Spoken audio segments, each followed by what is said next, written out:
ছোটবেলা থেকেই শুনে আসছি এপার বাংলা আর ওপার বাংলা মানে ঘটি আর বাটির রান্নাবান্না খাওয়া দাওয়া নিয়ে একটা দ্বন্দ্ব চলতে থাকে।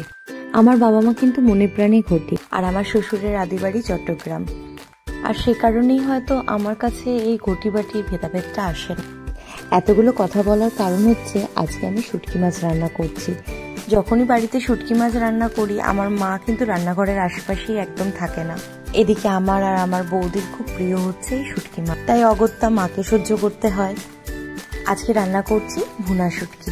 তো কথা বলতে বলতে রান্না অনেকটা এগিয়ে গেছে। প্রথম থেকে বলে দিচ্ছি, বেশ খানিকটা সর্ষের তেল গরম করে তার মধ্যে কাঁচা লঙ্কা, কালো জিরে আর কয়েকটা রসুনের কুয়া ভালো করে একটু ভেজে নিয়ে তার মধ্যে পেঁয়াজ দিয়ে একটু ভেজে নিয়েছিলাম। তারপরে রসুন থেতো করে দিয়েছি আর একটা টমেটো অ্যাড করেছি। খুব ভালোভাবে ভাজার পরে এখানে গুঁড়ো মশলা অ্যাড করে দিলাম, হলুদ, ধনে গুঁড়ো, জিরে গুঁড়ো, লঙ্কার গুঁড়ো আর সাথে নুন আর সামান্য একটু চিনি সব দিয়ে মশলাটা খুব ভালোভাবে কষিয়ে নিচ্ছি।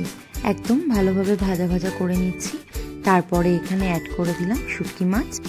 এখানে ইউজ করছি লোটে শুটকি, যেটা একদম ছোট ছোট করে কেটে খুব ভালোভাবে গরম জল দিয়ে 3-4 বার ধুয়ে নিয়ে একটু গরম জলের মধ্যে এটা ভিজিয়ে রেখেছিলাম। বেশ ভালোভাবে নেড়ে চেড়ে মশলার সাথে মাছটা একদম মিশিয়ে নিচ্ছি। নরম হয়ে আসলেই মাছটাকে এরকম খুন্তি দিয়ে ভালোভাবে ভেঙে ভুনা করে নিতে হবে, একদম যাতে গোটা গোটা না থাকে।